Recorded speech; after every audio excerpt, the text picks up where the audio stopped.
वो अपने अतीत में खोया हुआ था। उसके दिमाग में कई सवाल थे जिनका जवाब उसे नहीं मिल रहा था। रात की चहल पहल के बाद पार्क की खामोशी में बिखरी पड़ी ये टूटी बेंचें एक कहानी कहती हैं। सड़कों पे बाहर इतनी असुरक्षा है, मैं जानता हूँ। हम हर दिन इसकी चिंता करते हैं। ये सब बस बहुत हो गया है। उनका दिल भारी है, उनकी आत्मा शांत है, फिर भी वे इस एकाकी दुनिया के शोर में खोए हुए हैं। भारत की सड़कों पर एक और दिन, लेकिन आज यह सिर्फ एक सामान्य दिन नहीं है। आज जीवन और मृत्यु के बीच शहर में दंगों के कारण पर्यटकों ने संग्रहालयों का दौरा रद्द कर दिया, जिससे प्रदर्शनियां खाली हो गईं। क्या ये सब बच्चों के लिए सुरक्षित है? नहीं, हमें उन्हें सुरक्षित रखना होगा। लेकिन कैसे? बच्चों को पढ़ाने के लिए सबसे अच्छी जगह है स्कूल।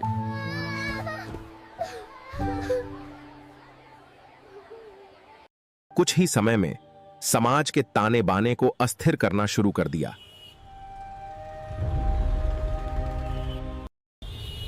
सरकार ने इंटरनेट पर प्रतिबंध लगा दिया है।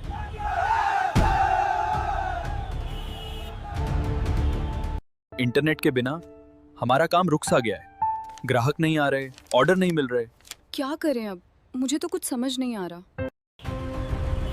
हर साल भारत में दंगे सार्वजनिक और निजी संपत्ति का लाखों रुपए का नुकसान करते हैं। आप घर में आराम से बैठकर अपनी जरूरत की सभी चीजें ऑर्डर कर देते हैं, लेकिन इस ऑर्डर को आप तक पहुंचाने के लिए एक डिलीवरी बॉय कड़ी धूप में संघर्ष करता है। देर रात शहर की गलियों में पुलिस अधिकारी भीड़ को शांत करने की कोशिश कर रहे थे।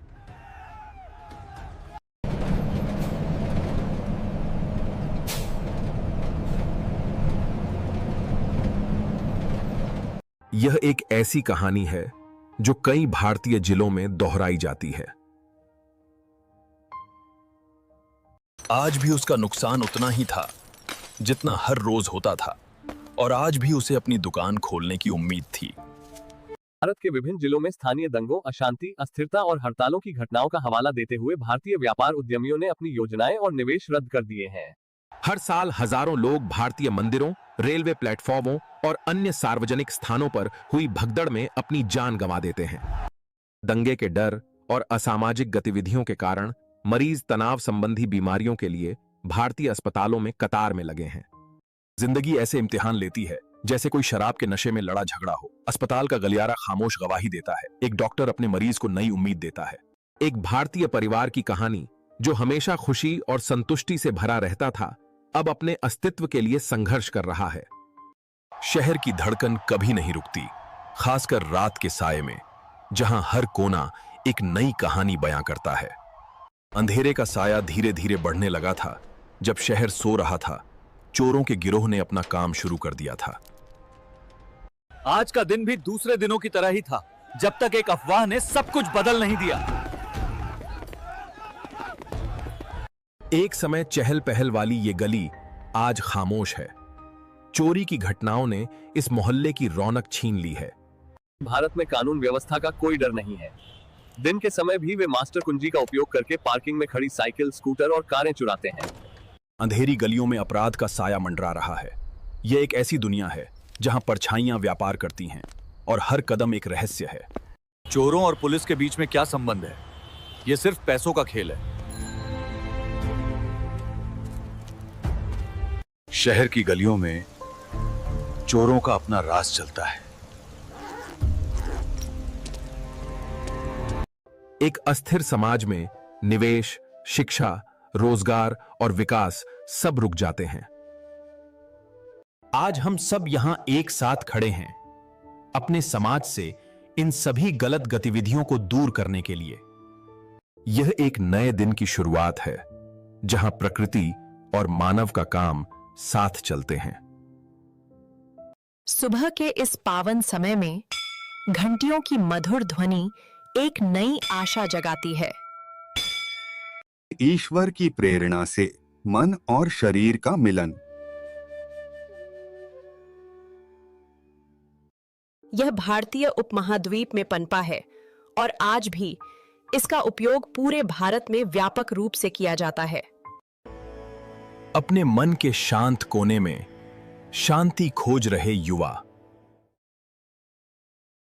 सामुदायिक योग और ध्यान भारतीय लोगों के मन को नैतिक मूल्यों, धैर्य, प्रेम, सद्भाव, शांति और आध्यात्मिक शक्ति से भर देता है। भारत की भूमि पर जहां सभ्यताएं पनपती हैं, नमस्ते सिर्फ एक अभिवादन नहीं है, यह सम्मान का एक पुल है। हमारा परिवार एक पारंपरिक सात्विक भोजन से ही अपने दिन की शुरुआत करता है और ईश्वर को धन्यवाद देता है। भारतीय परिवार में खाने का समय, जब घर का बना सात्विक भोजन मेज पर परोसा जाता है। प्राचीन समय में गुरु और शिष्य का संबंध ज्ञान और भक्ति से भरा था। गुरु के मार्गदर्शन में शिष्य जीवन के सही मार्ग को समझते थे। भारतीय लोग धार्मिक ग्रंथों को पढ़ना शुरू करते हैं, अपनी नैतिकताओं को उजागर करने और एक अच्छा जीवन जीने के लिए।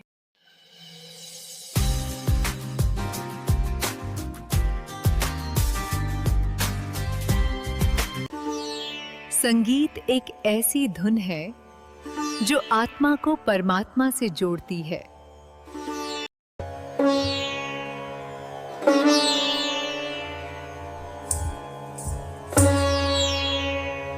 संगीत और नृत्य का अभ्यास करने से हमारी भावनाएं व्यक्त होती हैं और हमें आंतरिक कुंठाओं से मुक्ति मिलती है, जिससे शांति आती है। एक पहल से कैसे बदल जाती है दुनिया, ये देखिए। पड़ोसी एकजुट होकर अपनी सुरक्षा के लिए काम करते हैं। आज हम लोग यहाँ पुलिस और जनता के बीच की दूरी को कम करने के लिए आए हैं, तो हमें खुशी है कि आप लोग यहाँ पर उपस्थित हैं। समाज में हम सब मिलकर ही शांति और कानून व्यवस्था का माहौल बना सकते हैं। हम आपके साथ हैं। भारत के न्यायिक प्रणाली में एक नया युग आ गया है, जो दक्षता और पारदर्शिता से परिभाषित है।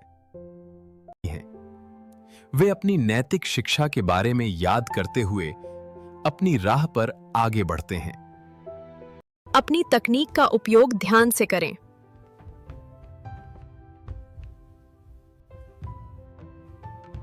रंगीन पतंगों की उड़ानों के साथ बचपन का एक नया अध्याय शुरू हो रहा है। भारत में विभिन्न धर्मों के लोग एक साथ मिलकर आरती कर रहे हैं। इस पवित्र अनुष्ठान में वे अपने हाथों में दीपक लिए शाम की सत्संग में सब एक साथ भजन गा रहे हैं। है प्रसाद और भोजन बांटना भारतीय संस्कृति का एक महत्वपूर्ण हिस्सा है। अपने मेंटर्स और गाइड से ओपनली बात कर पाए। लोग अब कचरा कूड़ेदान में डालना सीख गए हैं।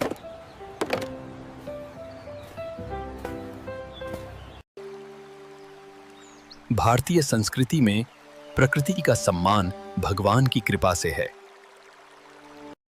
हरे भरे कोनों के पीछे एक कहानी है, उम्मीद और सामुदायिक भावना की कहानी। यह एक ऐसा गांव था जहां सड़कें हमेशा साफ रहती थीं। हर शाम की ठंडी हवाएं एक शांत भारतीय शहर की सड़कों पर बह रही हैं। पीढ़ियां बदलती हैं, पर परिवार का प्यार सदा एक जैसा रहता है। पड़ोस में हंसी, भारत में कार्ड खेलते दोस्त, पास में नाचते बच्चे। भारतीय आध्यात्मिकता ने लोगों को अधिक सहिष्णु, धैर्यवान और शांतिपूर्ण बनाया है। सम्मान, सहयोग और आध्यात्मिक आधार के साथ भारत में समाज सद्भाव से फलता फूलता है।